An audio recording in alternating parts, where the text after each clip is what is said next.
జై శ్రీమన్నారాయణ. నేను మీ icon astrologer Gattupalli Suresh Babu. ఇప్పుడు జీవన శైలిలో మనం ఒకసారి గమనించినట్టయితే కనుక ఒక చిన్న విషయం ఏమిటంటే కనుక ఈరోజు మనం చూస్తూ ఉన్నాం, ఎంతోమంది చాలా వయసు వచ్చినప్పటికీ కూడా పెళ్ళిళ్ళు అవ్వకుండా చాలామంది ఉన్నారు. పోనీ అది ఒక పక్కన పెట్టేస్తే, పెళ్ళిళ్ళు చేసుకోకపోవడానికి గల కారణాలు పేరెంట్స్కి అతి ఆశ కావచ్చు, చేసుకునేటువంటి వారికి కూడా అతి ఆశ కావచ్చు. మరొకటి, పెళ్ళి అయిన తర్వాత వారి యొక్క ఆధీనంలో ఉండాలి, వారి యొక్క వాల్యూస్లో ఉండాలి అనే ఒక సంబంధంలో కావచ్చు. లేదు అంటే కనుక వీళ్ళకి ఫ్రీడమ్ ఉండదేమో అనుకునే విధంగా. అన్నిటికన్నా ముఖ్యమైనటువంటి విషయం ఏంటంటే కనుక పెళ్లి కాకముందే ఒక రకమైనటువంటి బంధంలో ఉండిపోవటం, ఆ బంధనానికి విడిపోలేనటువంటి తత్వం, ఇవన్నీ కూడా మనకి గమనిస్తూ ఉన్నాం. కానీ వీటన్నిటితో పాటు మరొక విషయం ఏంటంటే కనుక అటో ఇటో చేసి పెళ్లి చేసుకుంటారు, పెళ్ళి అవుతుంది. ఈ పెళ్లి చేసుకోవడానికి కారణాలు పెద్దవారి యొక్క బలవంతం, లేదా పిల్లలు ఇష్టపడి లవ్ మ్యారేజెస్, లేకపోతే ఒక అభిప్రాయాలు ఇంకోరికి నచ్చి చేసుకునేటువంటి విధానం, ఇవి పెళ్లి చేసుకోవడం. ఇకపోతే పెళ్ళి అవుతుంది, అటు ఇటుగానో విడిపోతారు. బంధాలు ఎన్నో ఉన్నా విడిపోతూ ఉంటారు. లవ్ చేసుకుంటారు ఎన్నో సంవత్సరాలుగా, పెళ్లి చేసుకుంటారు, విడిపోతారు. లవ్ చేసుకుంటారు, పెళ్లి చేసుకోకపోయినా విడిపోతూ ఉంటారు. ఇలాగా చాలామంది ఒక్కొక్కరు వాడికి బానిసైపోతూ ఉంటారు. ఈ విడిపోయినటువంటి తత్వంలో చాలా రకాల కారణాలు ఉంటాయి. కులము, మతము, ఆస్తులు, అంతస్తులు, మనస్సు, వేరేక పరిచయాలు, అభిప్రాయాల భేదాలు, ఆదాయం, డబ్బులు, పేరెంట్స్ విషయాలు, వాల్యూస్, ఇవన్నీ కూడా మనం చాలా రకాలుగా తీసుకోవచ్చు. దీంట్లో ముఖ్యంగా అటు ఇటు చేసి పెళ్లికి ముందున్నటువంటి బంధాలన్నీ కూడా విడదీసుకోను కొంతమంది పెళ్లి వరకే వస్తారు. ఎందుకు ఇలా చెప్తున్నాను అనుకుంటారా? ముందు ముఖ్యంగా మనకు తెలియాలి కదా, అసలు ఏం నడుస్తుంది సమాజంలో, మనం ఎక్కడున్నాం, అసలు మనం ఎక్కడున్నాం, ఏం చేస్తున్నాం, వాల్యూస్ ఏంటి, సనాతన ధర్మం ఏంటి, అసలు ఈరోజు నడుస్తున్నటువంటి బంధాలేంటి, బంధవ్యాలేంటి, వాల్యూస్ ఏంటి, అసలు మనం ఎక్కడున్నాము అనేది ఒకసారి మనం చూడాలి. భారతదేశానికి ఒక చరిత్ర ఉంది. ఆ చరిత్రలో కుటుంబ వ్యవహారాలకి, ఆచారాలకి, ఒక రకమైనటువంటి వ్యవస్థకి వాల్యూస్ ఉన్నాయి. అటు 7 తరాలు, ఇటు 3 తరాలు అంటారు. అవన్నీ కూడా ఎక్కడికి వెళ్తున్నాం మనం? అవన్నీ ఏమవుతుంది? ఒకప్పుడు మనకి పెళ్ళిళ్ళు స్వర్గలోకంలో నిర్ణయిస్తారు అంటారు. మరి అలాంటి పెళ్ళిళ్ళు మరి ఈరోజు ఏమవుతున్నాయి? పెళ్ళికి ఎంత విలువ ఉంటుంది? సరిపోని పెళ్ళి అటు ఇటు కలిసి ఈరోజు ఉన్నటువంటి జనావళి శ్రమస్సుకి ఒక 30% పెళ్లి చేసుకుంటూ ఉన్నారు నెమ్మదిగా. ఈ పెళ్లి చేసుకున్న వారు ఎంతవరకు నిలబడుతున్నాయి సంబంధాలు? పెళ్ళి అయ్యి పిల్లలు పుట్టిన తర్వాత విడిపోయారు కొంతమంది, పెళ్ళి అయ్యి కూడా ఎమ్మటే విడిపోయారు కొంతమంది.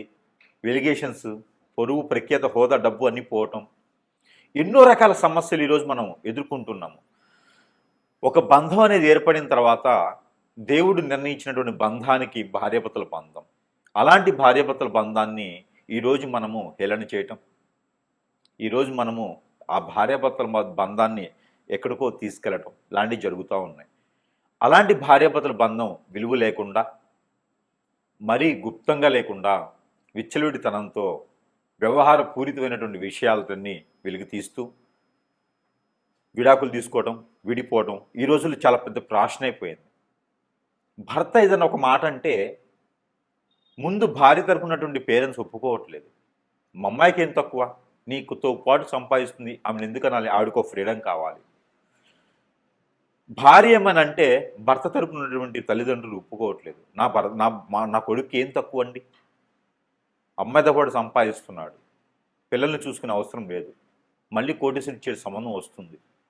ఇలాంటి వ్యవహారాలతో తల్లిదండ్రులు కూడా ఆలోచించకుండా వారికి చెప్పకుండా ఉన్నటువంటి పరిస్థితి ఏర్పడుతూ ఉన్నాయి. ఇలాంటి విలువ లేనటువంటి సంబంధాల మధ్యన మరి ఈరోజు ఉన్నటువంటి జీవనశైలి ఎలా ఉంది అంటే కనుక, అసలు భార్యాభర్తల బంధం ఎందుకు విడిపోతున్నారు? ఈ రోజుల్లో ప్రత్యేకంగా ఎందుకు విడిపోవాల్సి వస్తుంది? అసలు కారణాలు ఏంటి? అసలు ప్రభుత్వాలు ఏం చేస్తున్నాయి? మన రాజ్యాంగం ఏం చెప్తుంది? అసలు ఈ జీవోలన్నీ ఏంటి? ఎందుకు తీసుకొస్తున్నారు? ఎవరి కోసం ఈ ఫ్రీడమ్స్? ఒకప్పుడు భార్యాభర్తల బంధం బాగలేదా అండి? మన వ్యవహార పూరితలు బాగాలేవా అండి? వారి జీవితకాలం బతకలేదా అండి? మరి ఈ రోజులు ఎందుకు ఎందుకు ఇలా జరుగుతుంది? అసలు ఏం జరుగుతుంది? ఎందుకు విడిపోతారు? జాతకంలో ఏమైనా తప్పులుంటే విడిపోతుంటారా? అలానే వీరి యొక్క నక్షత్ర ప్రకారంగా కంఫర్టబిలిటీ లేకపోతే విడిపోతూ ఉంటారా? వీరికి కంఫర్టబిలిటీ సెట్ అవ్వకపోతే విడిపోతారా? లేదా వేరే సంబంధాలు ఏమైనా ఉంటే విడిపోతారా? అసలు ఏ గ్రహము ఏ స్థానంలో ఉంటే ఇలాంటివి జరుగుతూ ఉంటాయి? ఒక్కసారి మనం ఆస్ట్రాలజీ పరంగా కొంత గుప్తంగా విషయాన్ని తెలుసుకునే ప్రయత్నం అయితే మనం చేద్దాము. దాంట్లో ముఖ్యంగా ఈ యొక్క ద్వాదశ రాసుల వారు పెళ్లి చేసుకున్న తర్వాత ఎందుకు విడిపోతారు?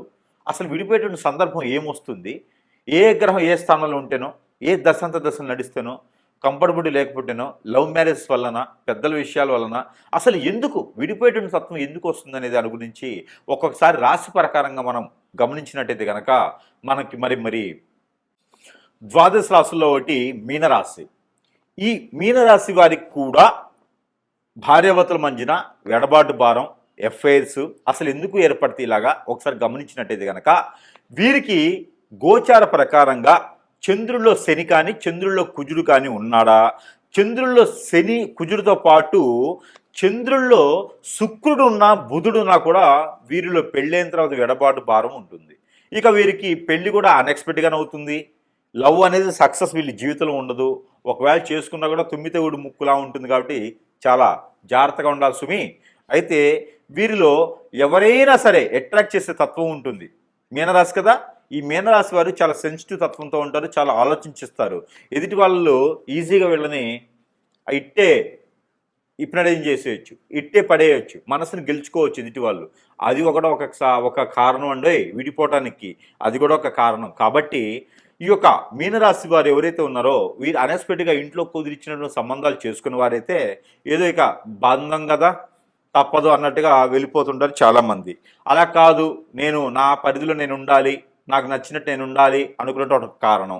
ఇకపోతే వీరికి బుధుని యొక్క దశ, రవి యొక్క దశ, చంద్రుని యొక్క దశ, శని యొక్క దశ, కుజుని యొక్క దశ, ఈ 4 దశల్లో పెళ్ళైనా లేదా ఈ 4 దశల్లో పెళ్ళయినా పెళ్ళి కాకపోయినా విడిపోవాలనుకుంటే ఈ 4 దశలు నడిచేటప్పుడు విడిపోయేటువంటి సందర్భాలు కూడా చాలా ఎక్కువ ఏర్పడతాయి. వీరి మధ్యన ఎవరైనా మూడో వ్యక్తి చేరడం. ఇక ఈ రాశి వారికి ఎఫ్ఐఆర్స్ లాంటివి పెట్టుకోవడం వల్ల కూడా పెద్దగా పని రాదు. ఈ ఎఫ్ఐఆర్స్ లాంటివి పెట్టుకుంటే ఆ మేర కూడా విరిపోయేటువంటి ఆలోచన కనిపిస్తుంది. ఇక వీరు చాకచక్యంగాను అందంగాను ఉంటారు కాబట్టి వీరి మీద కన్నేసి వీరికి ఏదైనా చెడు ప్రయోగాలు చేయించి వారి సంసారంలో బొగ్గులు పాలు చేస్తే కూడా చెట్టుకొకలు గుట్టుకోలు సంసారం చేస్తే పాపం తగులుతో పాటు వీరు విడిపోయేదానికి అయితే ఉంటుంది. ఇక ఎన్నో రకాల కారణాల వల్ల విడిపోతారు. ఆస్తుల వలనో, పేరెంట్స్ వలనో, డబ్బు వలనో, జాబు వలనో, ఒకరు ఒకే దగ్గర జాబు లేకుండా వేరువేరుగా జాబులు ఉంటేనో ఎన్నో రకాల విడిపోయేటువంటి ఉంటుంది. అలానే వీరు ఎక్కువగా విడిపోవాలంటే కనుక పేరెంట్స్ ఎక్కువగా అయితే కనుక వారికి ఉన్నటువంటి కోరికలు, ఎక్కువగా అయితే కనుక వారికి ఉన్నటువంటి ఆశ, ఎక్కువగా అయితే కనుక మాకు పెళ్లికి ముందు చెప్పలేదే, పెళ్లి తర్వాత చెప్తున్నారే అనే గొడవలు, ఇవన్నీ తీసుకురావడం వల్ల కూడా మీనరాశి వాళ్ళు భార్యాభర్తలు విడిపోయేదానికి ఎక్కువ ఆస్కారం కనబడుతోంది. ఇకపోతే ఈ మొదటి సంతానం బాబు పుట్టాడని, రెండో సంతానం పాప పుట్టిందని, ఇలాంటి చిన్న చిన్న కారణాల వల్ల కూడా విడిపోయేదానికి కనిపిస్తూ ఉంది. ఇక ఆస్తిలో నష్టాలు కనిపించినటువంటి వాటిలో ఇన్వెస్ట్మెంట్ చేయటం, అలా కూడా భార్యాభర్తల మధ్యన ఎడబాటు భారం పెరుగుతూ ఉంటుంది. ఎక్కువగా అయితే పెద్దల శాతం వలన పెరుగుతూ ఉంటుంది. ఇక శని మహాదశలు పెళ్లి చేసుకున్న వారికి అయితే ఖచ్చితంగా విడిపోయేదానికి కనిపిస్తుంది. కాబట్టి వీటితో పాటు ఇక ఎఫ్ఐఆర్స్, ఈ ఎఫ్ఐఆర్స్ పెట్టుకోవడం వల్ల కూడా భార్యాభర్తల మధ్య ఎడబాటు భారం ఉంటుంది. పిల్లలు చెట్టుకోహులు గుట్టుకోహులు అవుతూ ఉంటారు. కాబట్టి ఎన్నో రకాల కారణాల వల్ల భార్యాభర్తలు విడిపోవడం జరుగుతూ ఉంది. ఇలా మన మీద హిప్నటైజింగ్ కానీ బ్లాక్ మ్యాజిక్ అని జరిగి విడిపోయినామా అంటే కనుక మీకు సిమ్టమ్స్ ముందుగా తెలుస్తాయి. మీకు ఆ సిమ్టమ్స్ కనుక ఇదేంటండి రోజు ఇలా లేనే, ఎందుకు ఇలా కొత్తగా ఉన్నారు మీరు అనే డౌట్ మీకు వచ్చిందా? అలాంటివి వస్తుందే కనుక ఖచ్చితంగా మీకు ఏదైనా ఎఫ్ఐఆర్ కానీ ఉన్నది, వాళ్ళు మేము ఏదైనా చెడు క్రియ చేయించవచ్చు. వశీకరణం, చాతబడి, హిప్నటిజం, అష్టదిబ్బందన, స్పిరిట్, ఇలాంటి చాలా క్రియలు ఉన్నాయి. ఏదైనా చేయించి మీ భర్తనో భార్యనో దగ్గరికి లాగొచ్చు. అలా లాగేసి ఏమైనా ఉంది అంటే కనుక ఖచ్చితంగా మీకు ఇబ్బంది అవుతుంది. అలాంటి ఇబ్బందులు కాకుండా ఉండాలి అనుకుంటే కనుక ఖచ్చితంగా పరిహార మార్గం చేసుకుంటే గుడ్డిలో మెల్ల అన్నట్టుగా ఉంటుంది. ఇక సమస్య ఎక్కువగా ఉంది అంటే కనుక ఏదైనా సమీప దూరంలో ఉంటే దొంగ గురువులు కాకుండా మంచి గురువుని ఎంచుకొని కలవండి, పరిష్కార మార్గం అనేది చూపించబడుతుంది. లేదు అంటే కనుక మన దగ్గర వస్తువులు కొన్ని ఉంటాయి, అందులో ఒకటి మీది మీనరాశి కాబట్టి స్ఫటికమాల బాగుంటుంది. ఈ స్ఫటికమాల ధరించడంతో అన్ని రకాల ఇబ్బందులు కూడా మీకు కొంతమేర తొలగేదానికైతే ఆస్కారం ఉంటుంది కాబట్టి ఆ మేర ప్రయత్నం చేయండి. భార్యాభర్తల మధ్యన అనురాగం, ఆప్యాయత ఎక్కువగా అయ్యేదానికి ఈ స్ఫటికమాల చాలా తోడ్పడుతూ ఉంది. ఇక అన్ని రకాలుగా అష్టదిబ్బందులు అయిపోయిందండి, మా భర్త దూరం అయిపోయినాడు, ఎవరో లాగేస్తున్నారు, భార్య దూరం అయింది, అసలు మా భార్య అలాంటి కాదండి, ఎందుకు ఇలా జరుగుతుంది, చెట్టుకోలు కుట్టుకొని ఇతరైనామో, నాకు చాలా ఇష్టం ఉంది, మాకు ఇలా జరిగిపోతుంది అనుకుంటే మీ భార్యకో భర్తకో తెలియకుండా ఈ షాంపూ వాడించండి. ఏదో దాంట్లో పోసి ఈ షాంపూ వాడించడంతో దీనిలో మంత్రం చేసి ఉంటుంది, మళ్ళీ మీ వైపు తిరిగి వచ్చేదానికైతే కనిపిస్తుంది కాబట్టి ఇలాంటి షాంపూలు వాడించండి. ఇక వీటితో పాటు సెంటు, ఈ సెంటు కూడా వాడించడంతో మీకు తెలియకుండానే మీకు దగ్గరయ్యేదానికి ప్రేమ, అనురాగం, ఆప్యాయత అన్ని రకాల పెరిగేదానికి ఉంటుంది. ఈ సెంటు వాడించడంతో కుటుంబం 7 తరాల పాటు కలకాలం వద్దులుగా ఉంటుంది కాబట్టి ఇలాంటి సెంట్లు వాడించిన అన్నీ కూడా ఇంకా మంత్రోచ్చారణ చేసి ఉంటే ఈ సోపులు కూడా వాడించవచ్చు. ఇక ఇంటికి కూడా కావాలంటే అష్టదిబ్బందుల ముడుపులు, మన మీద చెడు క్రియలు చేయించినా, చెడు ప్రయోగాలు చేయించినా కూడా మన ఇంటి మీద చేతబడులు లాంటివి చేయించి ఎదకుండా చేసిన వాళ్ళకు కూడా ఇది మళ్ళీ తిరిగి కొడుతుంది మన ఇంట్లో పెట్టుకోవడం వలన. ఇలాంటివే కాకుండా ఇంకా చాలా రకాల వస్తువులు మీ సమస్యను బట్టి పరిష్కార మార్గానికి చాలా రకాల వస్తువులు ఉన్నాయి. ఇక మీకు సరసమైన ధరలను మీ చెంతకే చేయించేటువంటి సదవకాశాలు మన దగ్గర లభ్యపడుతూ ఉన్నాయి. ఇక దానితో పాటు మీకు చిన్న చిన్న పరిహారాలు చేసుకొని కొంతమేర భార్యాభర్తలు దూరం అవ్వకుండా ఉండేదానికి ఉండాలి. అలాంటి చెడు వ్యసనాలకు బానిస అవ్వకండి, తల్లిదండ్రుల మాట వినండి, కానీ భార్యాభర్తలు విడిపోవాలి అనేటువంటి మాట వినకండి. పెళ్లి చేసుకున్న తర్వాత నమ్మి మనతో పాటు వస్తారు కాబట్టి బాధ్యత మనదే, బంధం మనదే కాబట్టి మనమే చూసుకోవాల్సి వస్తుంది. ఎఫ్ఐఆర్ లాంటి వాటి దూరంగా ఉండండి. ఇక చిన్న చిన్న పరిహారాలు చేసుకుని అదృష్టవంతులు అవ్వండి. జై శ్రీమన్నారాయణ. ఇలానే గనక విడిపోయినట్లయితే కనుక మీకు ఒక చిన్న పరిహారం కూడా చెప్తాను, ఆ పరిహారం చేయండి. కొంతమేర ఇదంతా కూడా గుడ్డిలో మెల్ల అనుకోవచ్చు. అంటే పూర్తిగా కళ్ళు లేని వాళ్ళకి కొంచెం మసలబారిన కళ్ళు ఉండి కళ్ళలో పెట్టుకుంటే ఎట్లా ఉంటుందో అలాగ పరిహారాలు. ఇంకా పూర్తి దోషాలు పోవాలంటే మాత్రం ఖచ్చితంగా గురువుని కలవాల్సిందే. సమీప దూరంలో గురువుని ధరిస్తే మీకున్న పరిష్కార మార్గం అయితే చూపించబడుతుంది. అయితే ముఖ్యంగా ఈ పరిహారం అయితే మీకోసం ప్రయత్నం చేయండి. ఇక ఈ ఒక రాశి వారైతే కనుక మీరు ఏం లేదండి, 5 బావిల నీళ్ళు అని ఉంటాయి, లేదా 5 చెరువుల్లో నీళ్లు తీసుకురావండి, లేదా 5 బోరుల్లో నీళ్లు, 5 ఇళ్లల్లో కాదు, 5 బోరుల్లో లేదా 5 బావిల్లో, బావి చెరువు అంటారు కదా, అట్లాగా 5 వాటిల్లో నీళ్లు తీసుకురావాలి. 5 చెరువుల్లో నీళ్లు తీసుకొచ్చి ఒకటిగా చేయాలి, ఒక దాంట్లో కలుపుకోవాలి. కలిపినటువంటి దాంట్లో కుంకుమ పువ్వు, పన్నీరు, జాజికాయ, జాపత్రి, అనాస పువ్వు, దాల్చిన చెక్క, మిరియాలు, అలానే ఇంగువ, ఇవన్నీ కూడా కలగలిపి ఒక్క తమలపాకులు 2 ఇవి కూడా వేసి మిక్సీ కొట్టాలి. మిక్సీకి వేసి దాన్ని అంతని కూడా పేస్ట్ చేయాలి. ఈ పేస్ట్ చేసింది ఈ పాలలో కలపాలి. తగినంత తేనె కలపాలి. కలిపినటువంటి మిశ్రమాన్ని ఎక్కడైనా సరే దానిమ్మ చెట్టు లేదా సీతాఫల చెట్టు లేదా వేప చెట్టు, రావి చెట్టు, ఈ 2 కలగలిపి ఉన్నటువంటి సమయం, అక్కడ స్థలం, వాటిలో గురువారం రోజున, శుక్రవారం రోజున సాయం సంధి వేళలో అభిషేకం చేసి మట్టి ప్రమిదిలో, అభిషేకం అంటే చెట్టు పాదిలో పోయటం, 3 సార్లు తిరుగుతూ పోయాలి. అలానే ఒక పసుపు కలర్ దారం కానీ, 7 పోగులు వేసినటువంటి వైట్ కలర్కి పసుపు రాసినటువంటి దారం కానీ ఆ చెట్లు కట్టాలి. 7 పోగులు 7 సార్లు తిరిగి చుట్టూ కట్టాలి. అది వేసి కనుక అక్కడ చెట్టు కింద మట్టి ప్రమిదిలో 2 ఒత్తులేసి ఆవు నెయ్యితో లేదా కోకోనట్ ఆయిల్తో దీపారాధన చేయాలి. లేదా నిమ్మకాయ తొడిమి ఉంటుంది కదా, అది నిమ్మకాయ తొక్క, అదే వెనక తిప్పేసి కోకోనట్ ఆయిల్ వేసి దీపారాధన చేయాలి. ఇలాగా 3 మాసాలు 3 సార్లు చేస్తే వారంతో సంబంధం, నక్షత్రంతో తిథితో సంబంధం లేదు. గురువారం లేదా శుక్రవారం చేయండి. మాసానికి ఒకసారి ఏం చేయండి. పౌర్ణమి ముందు వచ్చేటువంటి శుక్రవారం గురువారం చేస్తే చాలా మంచిది. ఇలాగా 3 మాసాలు 3 సార్లు చేయాలి. స్త్రీ పురుషులు ఇరువురు కూడా చేయొచ్చు. ఇది ఎందుకోసం పరిహారం మీకు చేసి ఆ పరిమితి కింద మీ సమస్య భార్యాభర్తల మధ్యన ఏముందో, ఎందుకు గొడవలు అవుతున్నాయి, ఏదైనా అఫైర్స్ ఉన్నాయా, ఏదైనా సమస్య ఉందా, ఆర్థిక సమస్య, ఆరోగ్య సమస్య, లేకపోతే మాట వినట్లేదా, ఇవన్నీ కూడా సమస్యని ఒక వైట్ పేపర్ మీద కాటుకతో కాజల్తో అయినా రాయండి. మీ భాషలో మీరు రాయండి. రాసి 4 మడతలు వేసి మీకు ఆ ప్రమిది కింద పెట్టండి. ఆ ప్రమిది కింద పెట్టేటప్పుడు మోదుగాకు అని ఉంటుంది. ఆ మోదుగాకు వేయండి. మోదుగాకు పైన పేపర్ పెట్టండి. ఈ పేపర్ పైన ప్రతిమ పెట్టి దాంట్లో దీపారాధన చేయండి. ఇలా 3 వారాలు 3 మాసాలు చేయండి.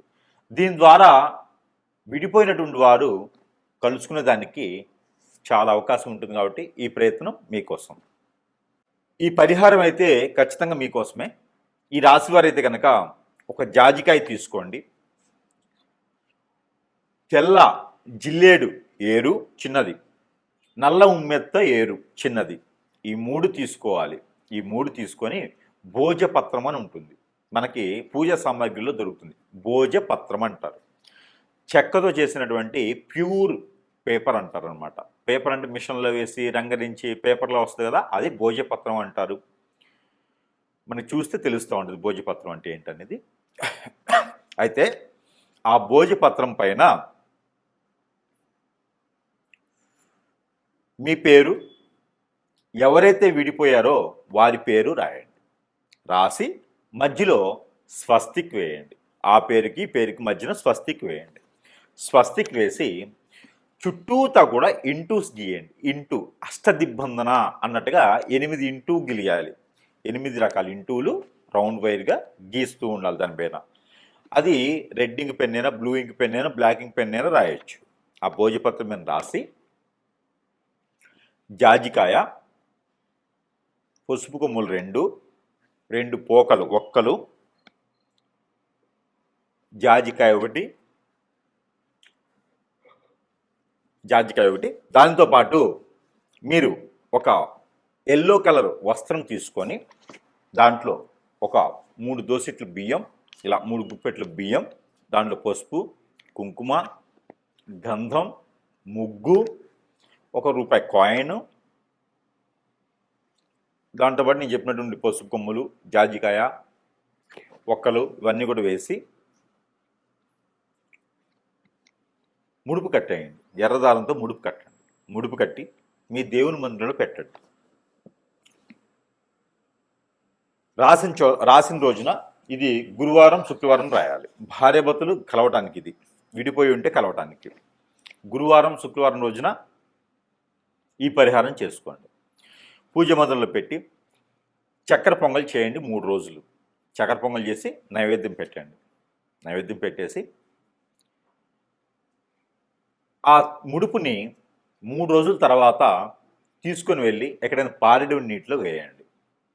వేస్తే అంతటితో మీకు విడిపోయినటువంటి భర్త కావచ్చు, భార్య కావచ్చు, ఎలాంటి పరిస్థితులు విడిపోయినా మళ్ళీ తిరిగి వచ్చేదానికైతే ఖచ్చితంగా అవకాశం దొరుకుతుంది మీకు.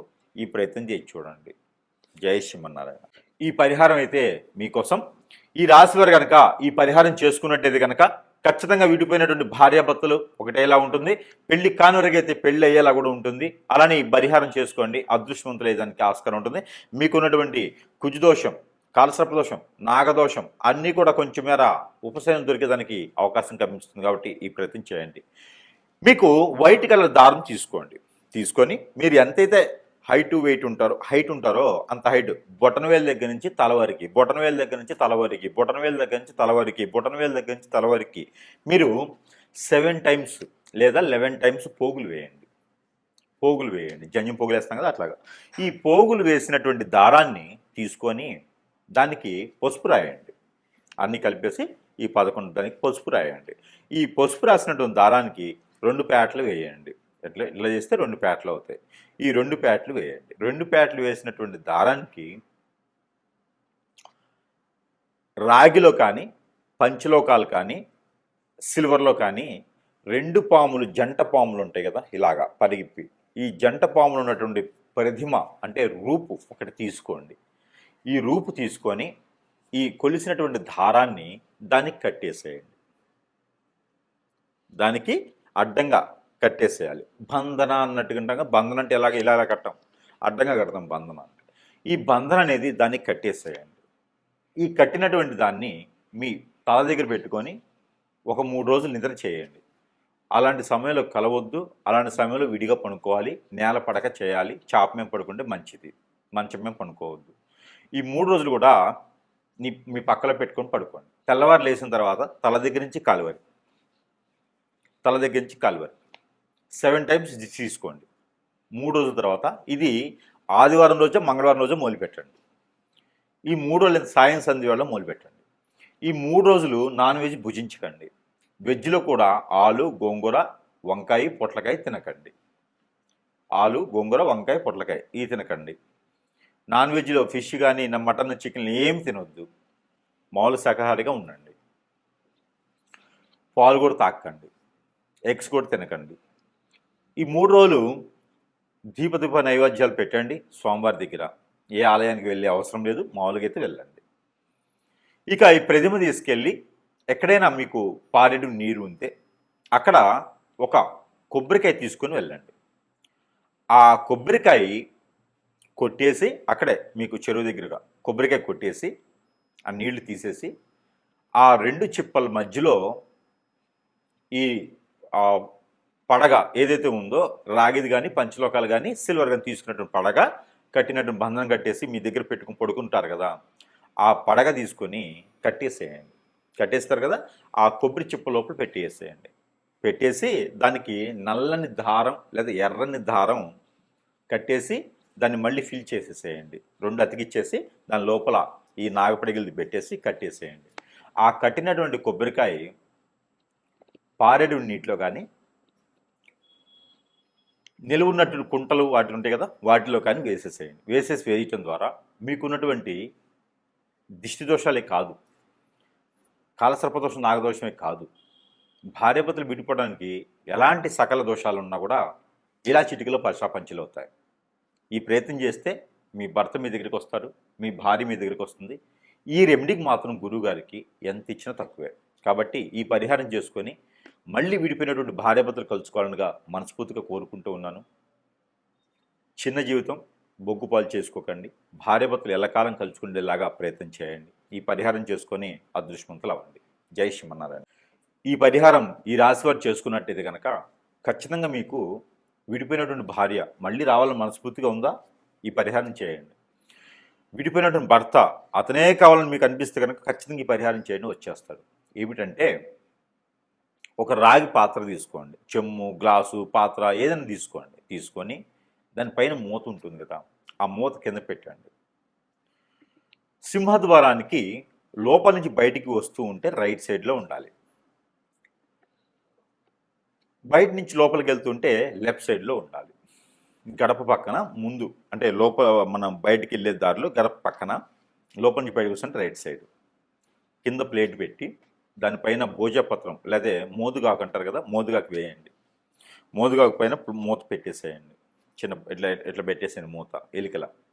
దాంట్లో పాత్ర, గ్లాసు, చెమ్ము ఏదో ఒకటి పెట్టేసి దాని లోపల నీళ్లు వేయండి. నీళ్లు వేసి దాంట్లో మందార పువ్వు ఒకటి, రోజ్ పువ్వు ఒకటి వేయండి. ప్రతిరోజు నీళ్లు మార్చండి, పువ్వులు మార్చండి. దాంట్లో ఒక జాజికాయ వేయండి.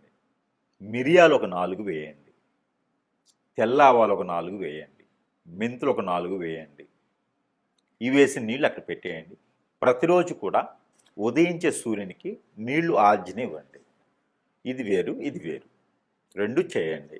ఈ 2 చేస్తూ నాగపడిగలు కానీ, మానసదేవి అమ్మవారు కానీ, సుబ్రహ్మణ్య స్వామివారు కానీ, పుట్ట దగ్గర కానీ, కుమారస్వామి, అయ్యప్పవారి స్వామి, ఇక్కడ ఈ ఆలయాల్లో మాత్రమే మీరు చలిబిడి అంటే అందరికీ తెలుసా? తెలియకపోతే బియ్యం పిండి, బెల్లం కలిపినటువంటి బియ్యం పిండిలో సజ్జలు ముందు రోజు నానపెట్టి ఒక 2 గుప్పెళ్ళు సజ్జలు నానబెట్టి అవి ఒక వస్త్రంలో కాటన్ వస్త్రంలో కడితే చిన్న చిన్న మొలకలు వస్తాయి. తెల్లవారిన తర్వాత ఓ 4 గంటలు నానిన తర్వాత కడితే మొలకలు వస్తాయి. ఆ మొలకలు వచ్చినటువంటి సజ్జల్ని ఈ చలివిడిలో కలపండి. బియ్యం పిండి బెల్లం కలిపినటువంటి పిండిలో కలిపేసి అక్కడ స్వామివారికి నైవేద్యం పెట్టండి. ఏ సమస్య అయితే భార్యాభర్తల మధ్యన ఉందో ఆ సమస్య విడిపోవాలని. ఇవన్నీ కూడా మీరు ఒక 21 రోజు చేయండి. ఖచ్చితంగా విడిపోయినటువంటి భార్యాభర్తలు ఖచ్చితంగా కలుసుకుంటారు. ఇలా చిటికలో అయిపోతుంది. కోర్టు వరకు వెళ్ళినటువంటి సమస్యలు కూడా పటాపంచలైపోతాయి. ఈ ప్రయత్నం చేసి చూడండి. జై శ్రీమన్నారాయణ.